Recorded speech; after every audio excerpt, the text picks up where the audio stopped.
the sister of one of the 10 women murdered by a Florida serial killer who is due to be executed, says she hopes his death is painful and he burns in hell.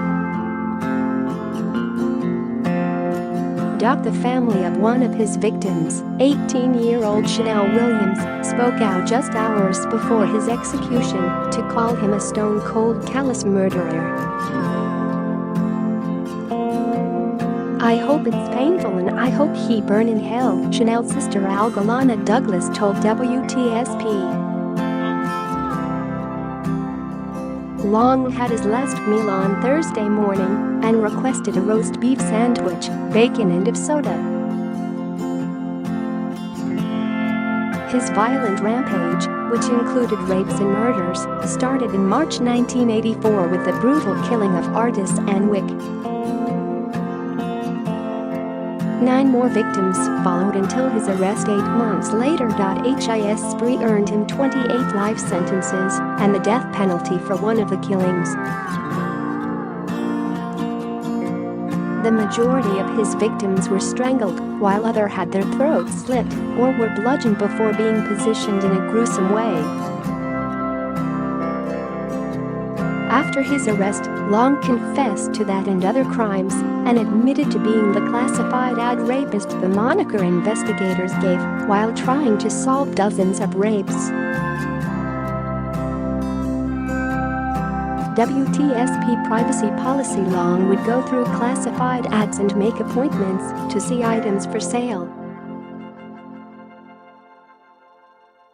If a woman answered the door, he would rape her if she was home alone. Investigators were horrified and baffled by the trail of bodies that he left in the Tampa Bay area.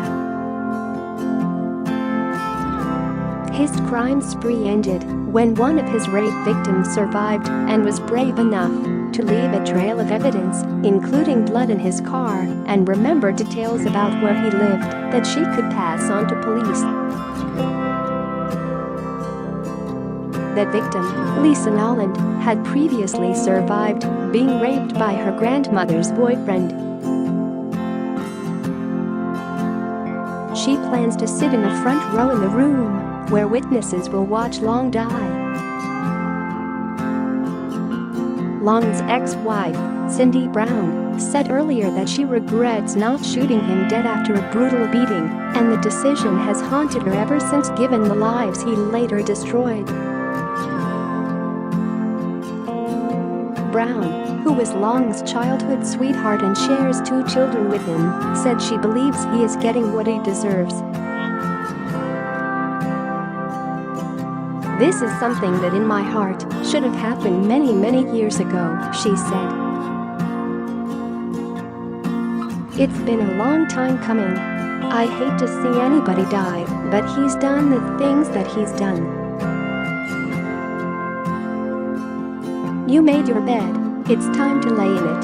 Brown, who divorced Long in 1980, still vividly recalls an increasingly violent man.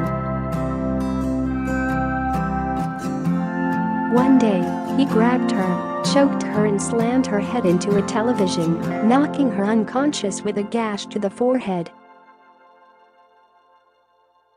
"When I came to, I was on the couch. Of course, he was there, crying. I'll never do it again. I'm so sorry." Then the next words were, "When you drive yourself to get your stitches, if you tell them what really happened, I'll kill you when you get home," Brown said. She said after that beating, she loaded a shotgun and pointed it at Long with the intention of killing him. Share this article. Brown didn't go through with it and said it has haunted her ever since. "I have forgiven the man for what he did to me, the name-calling, the physical violence, everything else. I don't think that will I ever forgive him for what this has caused my children, nor will I ever forgive him for what he did to those girls, whether they be the murder victims or the rape victims," Brown said. Long went on his violent rampage against women in the years after their divorce. Brown was living in the Miami area while Long was killing women. Though she still feared him, they spoke regularly because he had visitation rights to their children. She would turn on the TV news every morning while getting ready for work, and one morning was on the phone with him when news reported another one of his victims was found. I said, "Bob, you always tell me to be careful, but what's going on out there in Tampa?" Brown said. And he said, "That's why I tell you, because you never know." It wasn't long before she received another phone call from Long, and she could tell by his voice there was something wrong. "You know the girls in Tampa?" Brown recalled Long saying. Her first thought was that Long's then-girlfriend, named Barbara, was one of the serial killer's victims. "Oh my God. They killed Barbara," Brown recalled saying. He said, "No, I killed the girls. And I told him, Bob, that's not funny. Don't joke like that. It just isn't funny." And he said, "I'm not joking," Brown said. A Hillsborough County Sheriff's Sergeant then took the phone from Long and confirmed that he had been charged. "That was when my whole world turned upside down," Brown said. While she agrees Long should be executed, she knows it is opening up wounds for her son and daughter and the families of those killed. "Every one of the victims and the victims' families are in my prayers. I know it's a tough emotional roller coaster for them, and I am so sorry," she said, choking up with tears.